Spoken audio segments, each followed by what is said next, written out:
salam alaikum. Je me permets de vous contacter pour avoir un petit peu un compte rendu de la situation là-bas en Égypte, si vous voulez bien nous donner votre témoignage. Moi, maintenant, mon témoignage, c'est que moi, je ne suis pas au centre du Caire. On est vraiment assez loin du centre. On est dans une ville qui s'appelle Madinat Nas. Oui. Et ici, c'est relativement calme. Il y a les communautés populaires qui surveillent, qui font respecter l'ordre aussi.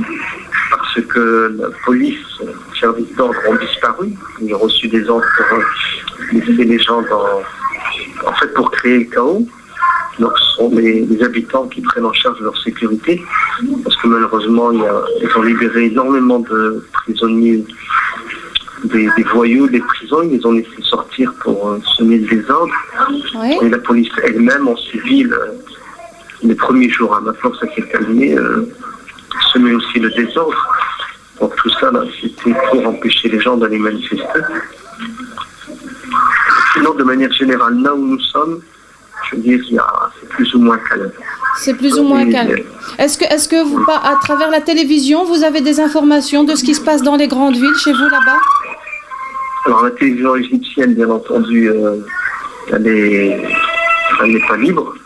Donc les informations sont biaisées, tronquées. Par contre, on arrive à capter le Jazeera à travers la chaîne El Mustaqilla. Parce que Jazeera a été coupé depuis plusieurs jours. Mais El Mustaqilla, qui est notre chaîne libre, a hébergé le Jazeera. Donc à travers Al Jazeera, on arrive à avoir des informations, ou à travers El Manar aussi, puisqu'on arrive à la capter ici. Mais surtout, la chaîne El Hiwar, le dialogue, qui est 24 heures sur 24, qui couvre les événements. Donc on est au courant de tout ce qui se passe effectivement. D'accord. Hier soir, le président Hosni Moubarak a fait un discours. À votre avis, comment la population a reçu son discours? Je ne peux rien vous dire dans le sens où je n'ai pas de contact direct avec la population. Cependant, d'après les commentaires que je commence à écouter là sur les chaînes de télévision, les gens sont partagés. Certains disent qu'il a fait des concessions puisqu'il va plus représenter et qu'il ne va pas laisser le pouvoir à son fils. D'autres disent que c'est de la poudre aux yeux. Les conditions, c'est qu'il se retire. Dissolution des deux chambres, le Parlement et le Sénat, des élections libres, point final. Donc apparemment, ça va continuer.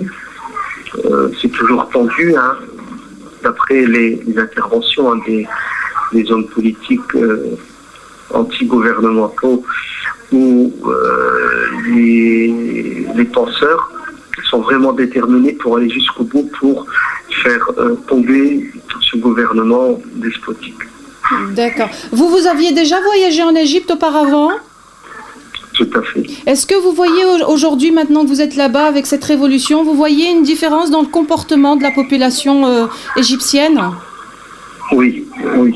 Bon, donc je prie dans les mosquées, puis il m'arrive de temps en temps discuter avec quelques personnes. Les gens maintenant n'ont plus peur. Les gens parlent en toute liberté, critiquent de manière ouverte le gouvernement et ses représentants. Donc on le sent et on le voit dans la rue quand les gens discutent. On sent qu'il y a un fardeau qui a disparu. Les gens sont un peu plus légers, un peu plus libres, se lâchent. Alors les gens, est-ce qu'ils sont plus, en colère, ils sont déterminés, ils ont plus d'espoir de liberté? Dans quel état d'esprit est-ce qu'ils sont exactement? Alors le peu de gens avec qui on a parlé, ils sont tous contre le régime. C'est clair et net, hein, ils sont tous opposés à la dictature de Moubarak, hein, puisqu'il fait plus de 30 ans qu'il est au pouvoir. Donc ils veulent la liberté, ils veulent de l'égalité sociale, ils veulent en fait être écoutés parce qu'ils ont beaucoup de revendications, mais en même temps ils craignent l'avenir. Hein, ils te disent qu'on ne sait pas vers quoi on va.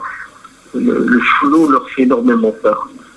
Donc certains disent on sait ce qu'on a maintenant, mais on ne sait pas ce qu'on va voir après. D'accord. Est-ce que maintenant les militaires, la police, est-ce qu'ils sont là dans la rue ou il n'y a vraiment plus rien, aucune sécurité là? Dans notre quartier ici, il n'y a pas eu beaucoup de militaires. On les avait passés plusieurs fois, comme ça, de temps en temps, dans leur camion. Parce que, comme je vous dis, on est assez loin du centre. Hein. On est à plus de 20 km du centre. Donc, ce sont vraiment les comités populaires qui gèrent la sécurité et la circulation. Mais d'après ce que je vois et ce qu'on me dit, l'armée est toujours présente, surtout au centre du Caire, pour protéger les sites gouvernementaux. Si j'entends bien, donc là où vous êtes, il n'y a pas eu de manifestation, pas de brutalité dans les rues? Non, ça va. Ça va. Il y a eu les 2 premiers jours des délinquants qui ont essayé, qui ont saccagé. Mais vite, tout ça, ça a été maîtrisé. Oui. Vous qui êtes un musulman européen, comment vivez-vous la situation là-bas sur place? Écoutez, les autres musulmans européens, dans notre entourage, beaucoup sont partis, sont rentrés, hein, parce qu'il y a de l'incertitude, ils ont peur, donc ils sont rentrés. Nous, on est là, on vit bien, je veux dire, on ne se sent pas du tout menacé. Et puis, on est content parce que l'Égypte, qui est quand même le pays plus important musulman arabe, est en train de virer vers quoi? Vers la démocratie et la liberté. Donc on est heureux, on est content. On espère que l'Égypte et les pays musulmans vont devenir comme les pays européens, les pays démocratiques, et de la liberté, de la justice sociale. Ils sont conscients que la situation géopolitique de l'Égypte n'est pas aussi facile que celle de la Tunisie? Ah oui, ils savent très bien. Et le problème israélo-palestinien, il y a le canal de Suez, tout ça ils le savent. Mais ils disent qu'on en a marre, on veut vivre librement. On en a marre d'être tributaire des problèmes géopolitiques internationaux. Les Égyptiens, je veux dire, n'ont plus peur en fait. D'accord. Ils n'ont plus peur et ils ont quand même une maturité politique assez importante. D'accord. D'accord. Et les frères musulmans là-bas, comment sont-ils vus? Comment sont-ils? Est-ce que les gens attendent leur arrivée au pouvoir ou est-ce qu'ils ne veulent pas d'eux au pouvoir? Personne n'en parle ici. Personne ne parle de frères musulmans ni d'autres partis. C'est vraiment un soulèvement populaire. D'accord. Donc personne ne parle de cela. Ça doit être dans les médias occidentaux.